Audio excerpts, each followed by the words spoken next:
Hello. Thank you so much for tuning in. I am going to be speaking to you today about self-doubt. One of the most limiting qualities of human beings is the idea that we're not good enough, that there's someone better than us at something, which, yes, there's always going to be someone better, but that doesn't mean you're not good. It doesn't mean you aren't great. What it means is the person who's better than you is probably putting in more work in that thing that you want to be good at too.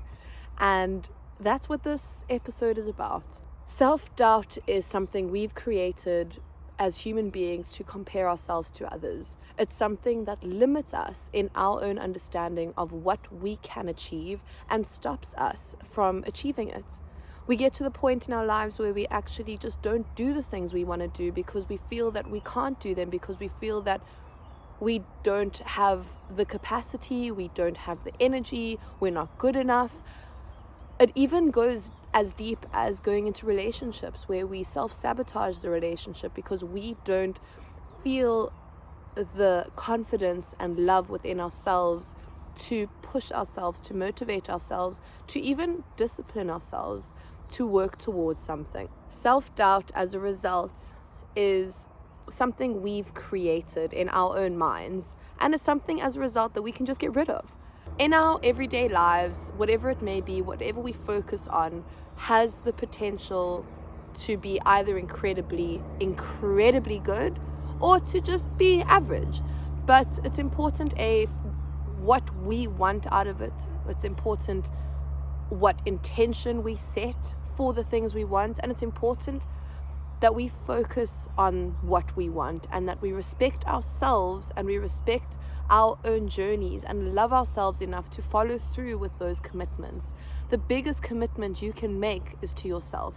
And how I understand self-doubt is that it's just your body and mind's way of telling you that you could do more in that specific field.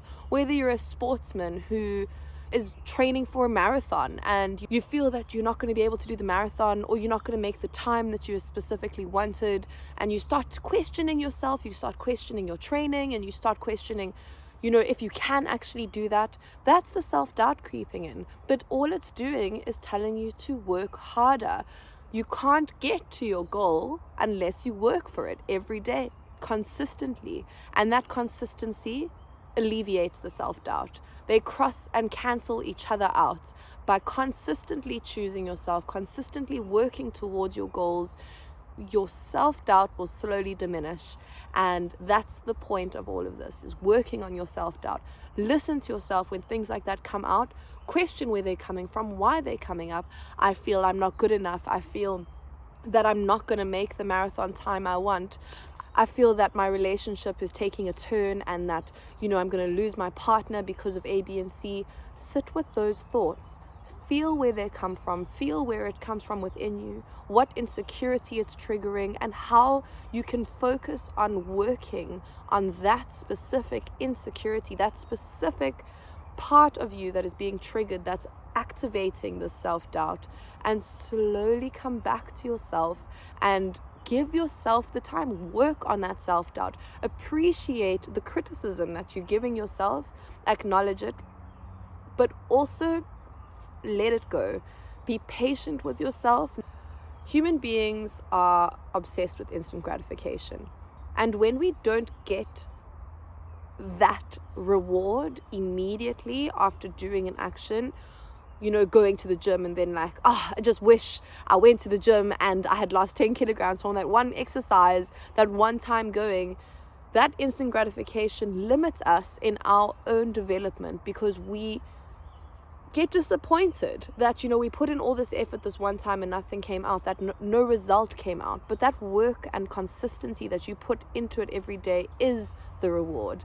It's watching yourself succeed, watching yourself do better by focusing on you, by giving yourself the consistency and committing to yourself. The self-doubt will slowly go away, but you have to be patient with yourself in this process.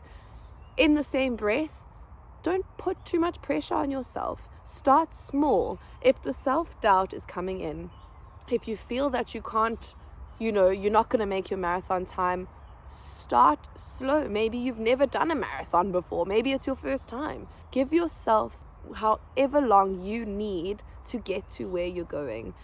You are always on time, and everything that comes to you comes at the right time. The more pressure you put on yourself, the more disappointment you feel. The more disappointment you feel, the more self-doubt you feel. And this vicious circle goes round and round and round, and you end up losing your own confidence for not committing to something, committing to yourself, and for following through with it.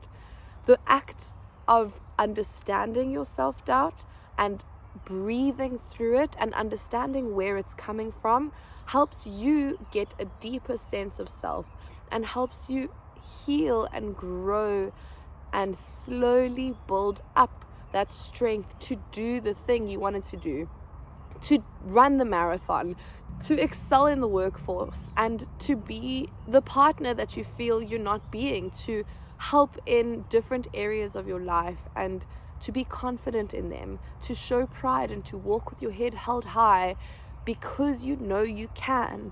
The big thing about self-doubt and the theme that plays around it in all of my videos is patience. Patience, surrender, and courage. I speak about it a lot in my ayahuasca videos about the mantra which I live by is patience, surrender, and courage. Just be patient in the process as you learn about yourself. You learn what you like, you learn what you don't like. I use the analogy of the handstand so often with all my clients, but naturally when you do a handstand for the first time, or at least you try to do a handstand for the first time, you're not going to be as good as you want to be. Naturally, you know, you're still figuring it out. I mean, these aren't our feet, you know, so we're going to stand up on our hands for the first time and we're going to fall over. But don't let that stop you from doing a handstand. Don't let that stop you for that instant gratification, that disappointment that you might feel for not being able to do it. Don't let that stop you from training and being consistent to be able to do it one day. When you start something new and you choose to do that new thing, you're not going to be as good as you want to be straight off the bat, but you have to be consistent. Practice, work on it, and naturally everything that happens thereafter will fall into place based on how much energy you put into it. So put energy into the things you want, put energy into things you love, and just experience this existence. Do things for you, but do them. There's nothing stopping you except you. Stop finding reasons why things won't work and focus on the reasons why they will. Just do the thing. Be the person. Be who you've wanted to be. I've always wanted to draw. Then start drawing. Why not? When you come home from work, when you are sitting alone and you're scrolling through Instagram or social media comes up, or you know, you're switching on the TV, you're distracting yourself from experiencing. So when you're sitting in those moments and you distract yourself with a blue screen, rather sit with yourself, rather sit in that state of presence and do the things you've always wanted to do. Learn, grow, experience.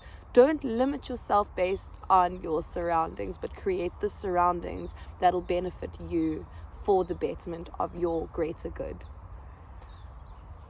With that, I'd love to hear back from you. Please don't forget to like and subscribe, and let me hear your comments below. Let me know what works for you, how this practice does work for you, and as always, I'm sending you love and light and blessings wherever you are. Don't forget to always be kind, be mindful, and practice patience in everything you do.